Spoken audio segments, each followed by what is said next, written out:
People are like onions. They have lots and lots of layers. Welcome to the Overcome Depression podcast. The tools you learn here can make depression a part of your past, allow healing regardless of your present circumstances, and offer hope for your future. I am your host, Jennifer Stirling-Campbell.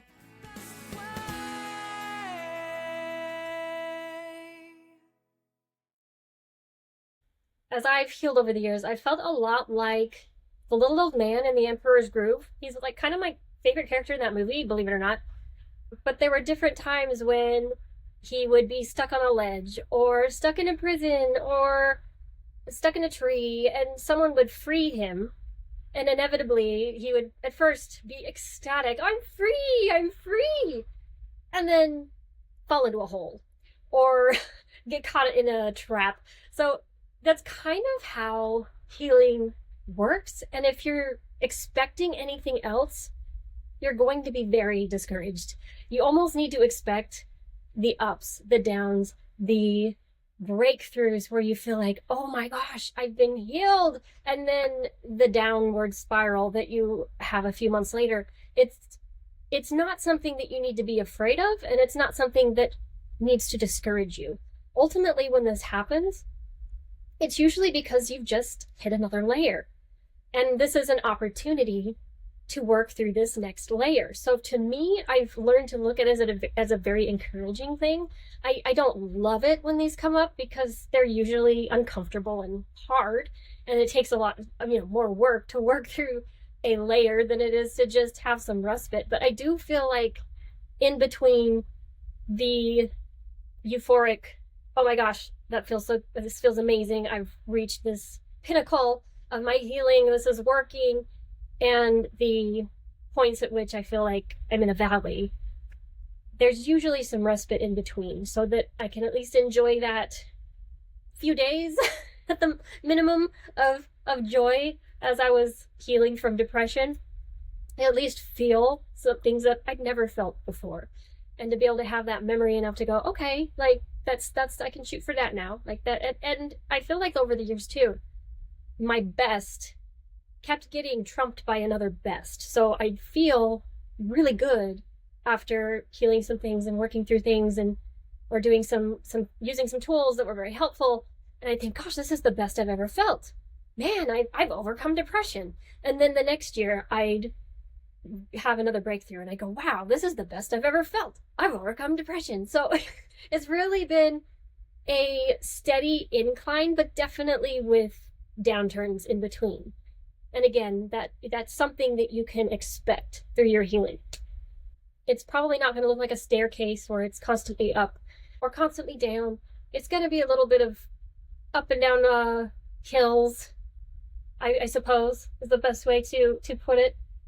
There's a video in the extra credit of the workbook that illustrates this really well. It's this guy at the mall and a trampoline, and he's doing this almost dance to this music where he's going up these stairs, but he keeps falling off onto the trampoline. It's really cool. So if you haven't seen it, some of you probably have, but go check that out. There's also a book, if you haven't heard of it or you haven't read it, called Feelings Buried Alive Never Die. It's a really good book it's not necessarily going to be 100% for you, but it's definitely things to consider, maybe journal on and think about. So for example, if you're just feeling general pain, there's these alphabetized conditions in the back that offer some considerations that as for maybe where emotionally this pain might be coming from. And she suggests, this is written by Carol K. Truman, God trying to get your attention, repressed anger and frustration in a relationship that hurts, feelings of guilt, indicating that something is imbalanced. I'll read another one just for funsies. So pink eye, feelings of frustration, feelings of anger at present situation, wanting to obscure what is going on around you. And again, these are just ideas. They're not necessarily set in stone, but I found it to be helpful in maybe trying to, as a good place to start when I'm having struggle with something, as to what is this trying to tell me? What is this pain trying to tell me? What is the pink eye trying to tell me? I'm having a sore throat right now. What is this sore throat trying to tell me? It's talking to me. There's a layer here or something that's asking to be addressed. And sometimes there can be a lot of different reasons for that. And some people just say, oh, it's just physiology or just it's a virus. Well, okay, maybe, but I tend to look at things a little deeper. I choose to be that way, and I think it's helpful. Some people think it's too hard, thinking too much. All right, and that's fine. But I really have grown to love digging for answers to questions of things that are going on with my body and using it as almost like a Sherlock Holmes experiment. Like, I'm going to get to the bottom of this. And it's almost a fun, creative energy behind it so that I'm not taking life quite so seriously. But there are quite a few different things that can bring up different layers that are asking to be addressed in our minds, our bodies, our physiology, our emotions, and our spirits. And I want to go over some of those. One of the things is triggering memories. So, for example, if I was to be walking down the street and I saw someone that looked like an ex that I, had some traumatic memories associated with, and that might send me into a spiral of negative thoughts and things like that. And I cannot tell you how many times I've experienced something like that and gone, gosh, I thought I was over that. I thought I worked through that already, but I guess there's another layer. And so just being patient with that process, even if it was something from a long time ago, just be like, oh, okay, well, let's take care of this now. And we'll talk more about how to do that in another podcast. Cleansing is another one. When I did my first cleanse, it was like pretty much a year-long cleanse, 3 months of really intensive cleansing, and then 9 more months of moderate cleansing. But especially during that first 3 months, I was an emotional basket case. My body was purging all these toxins.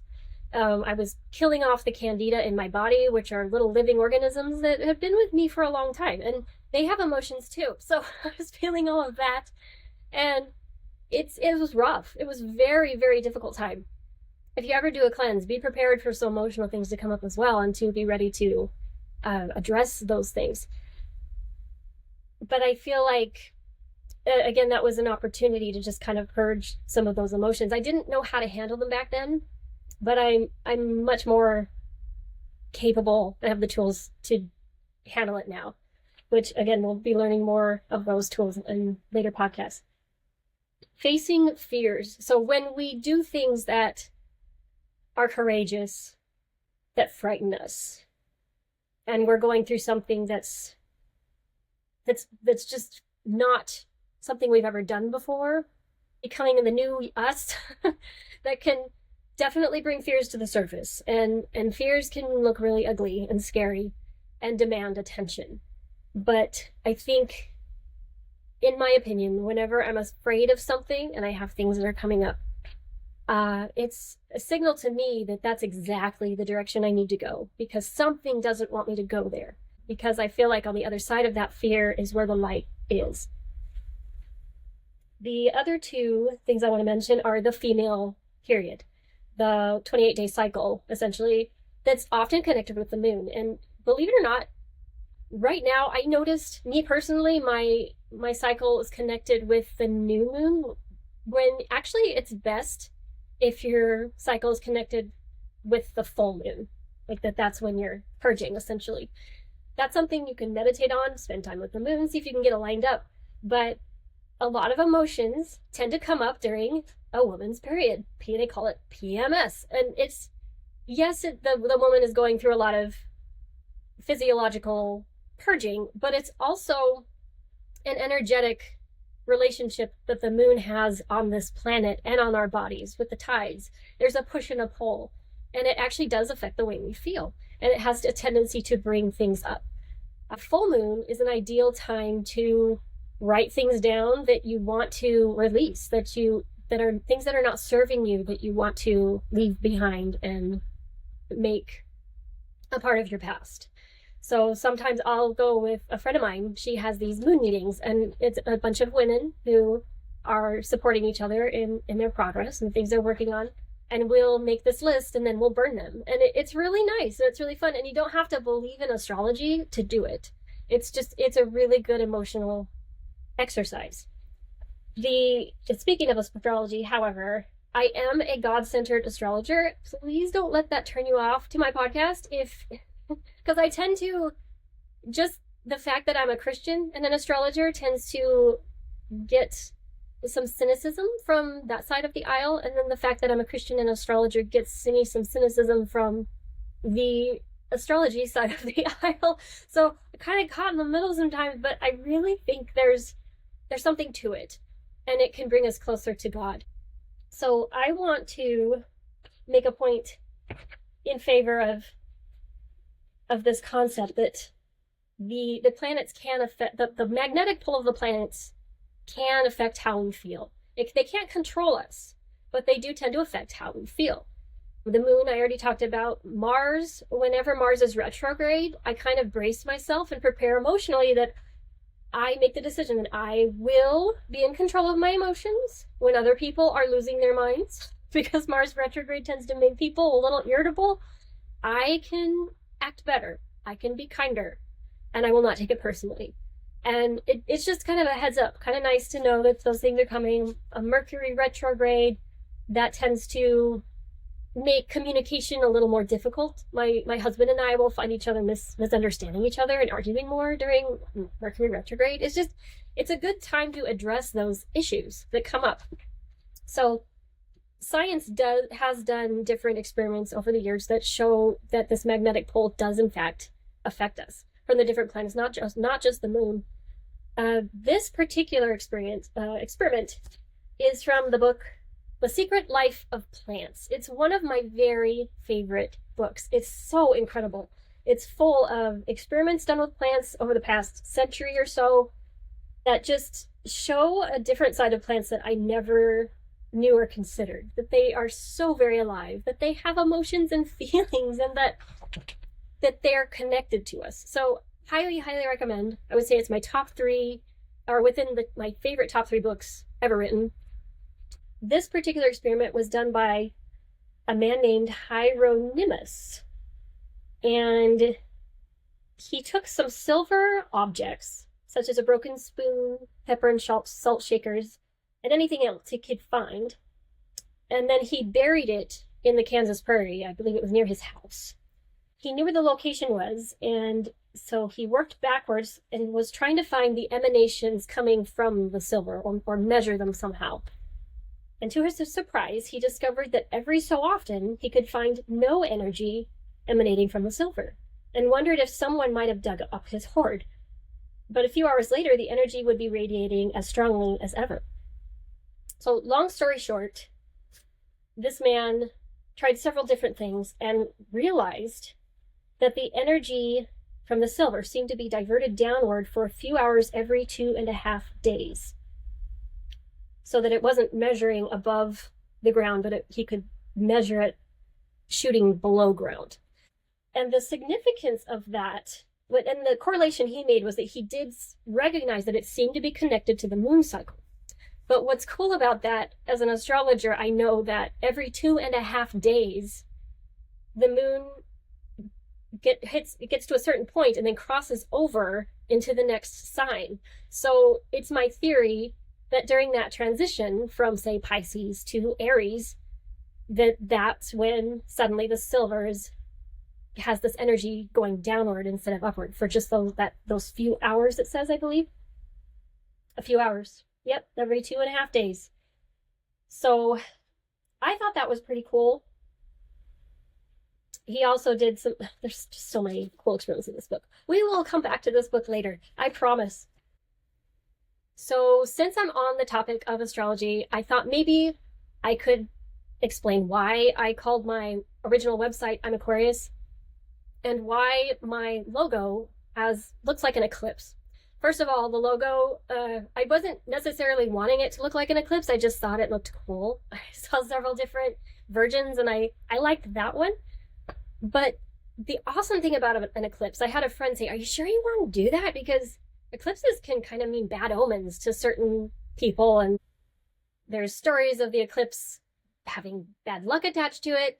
But for me, the eclipse, essentially, there's a 2-week period where things might feel harder than normal. Not necessarily for everyone, but a lot of people find themselves struggling a lot more tired. By the way, the full moon, often people will feel a lot more tired before and after a full moon. But the eclipse portal, it's just very powerful time. It can feel very energetically draining. And the beautiful thing about an eclipse portal is that there's this opportunity to make about 1.5 years of progress, give or take, in the span of about 2 weeks. It doesn't mean that you will, but it's this opportunity where if you want to, you can. And chances are you will, because it's part of the design of our lives. We are given opportunities and to help us to grow in some way, shape, or form. So I think eclipses are beautiful. The whole symbolism of the light seeming like it's gone, but it's still there, and it will always come back. So the periods of time when we're struggling, and being able to remember those times when we got through something hard, it's going to be okay. The light will come again. Aquarius as a sign. I am an Aquarius sun, but I chose the name I'm Aquarius for my website because I love the traits that an Aquarius energy has of being persistent, of asking questions, of challenging the status quo, of wanting to progress, of wanting to get to the bottom of things, make things better, revolutionary, like taking things that were old or outdated and saying, these are not working. We need to fix this, and doing what they can to fix it. There can be a dark side to those qualities as well, but I want to focus on the light side of those things in this program, where we can be that Aquarian energy. We can transform, which is very much Scorpio, but Aquarius can help us to get to that point where we can transform because they are so interested in progress and getting to the bottom of things. Aquarius is also connected to renovation, shaking things up, making things kind of chaotic for a while, energy to it. And that's often what cleansing, healing feels like. Again, kind of that line going up and down. There's a technique that I learned from Ali Juzet, and I'm going to leave a link to in the description to this video because she describes it very well. I'm just going to touch on it here. But essentially, whenever you have a struggle, something that you're frustrated about, it wouldn't be effective to say depression. Like, you want to write what you're working on at the top of the page, get a piece of paper, and you don't want to write depression on it because it's just too broad, it's too big. But if you were, you're struggling with your spouse that day, or you said something mean to your child and you were feeling bad about it, or you're just feeling low, like I'm feeling low today, you could write that at the top of the page. And you just start scribbling. Well, this exercise can take 5 minutes, it can take 20 minutes, it can take longer, but I think 20 minutes is probably about as long as I've ever taken. And you want to just scribble, and you don't think, you just scribble all over the page, and you'll just, I just hit my microphone, just go back and forth, and just scribble. And you just put the focus on whatever is written on the top of your paper. And after a while, you will find that eventually you're going to naturally draw this oval shape. And you'll keep drawing this oval shape. Almost like this little portal that's opened up on your scribbles. And when you find yourself drawing this oval shape, you are done. You've worked that out at least for that time. That would be a really good challenge to accept if you want to try it. No pressure, but that's actually a very good exercise for working out feelings and emotions, especially during times of stress and anxiety. It's a really good exercise for kids too, because it's so easy. Just here, scribble this, and I'll tell you when you're done. You just keep watching them until they make that oval. You'll see it. I want to end with a scripture from the Book of Mormon. And again, if you're not keen on scriptures from the Book of Mormon or Christianity or anything like that, just please take the truths that I'm trying to teach and apply it through your filter. Thank you for listening. This is from 2 Nephi 28:30.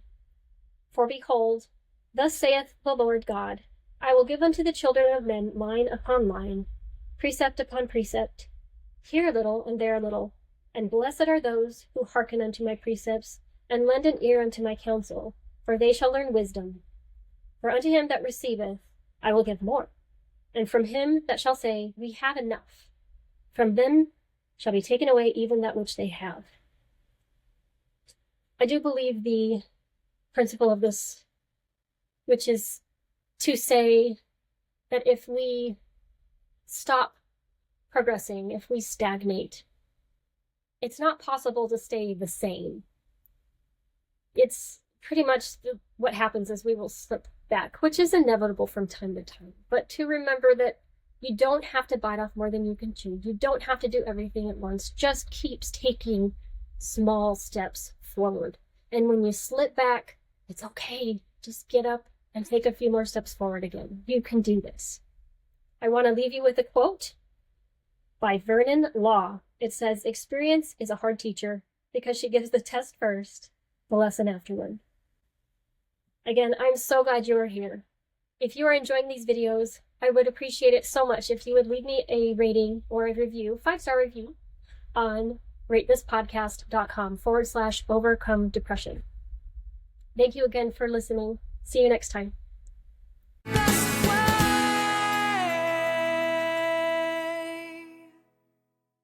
If you are new to this podcast, please go watch all of the hashtag introduction videos first, and then consider downloading the Overcome Depression workbook. Links in the description. The content in this podcast is based on my own personal beliefs, is for informational purposes only, and is not intended to substitute for medical advice, diagnoses, or treatment. Please refer to the full legal disclaimer in the description.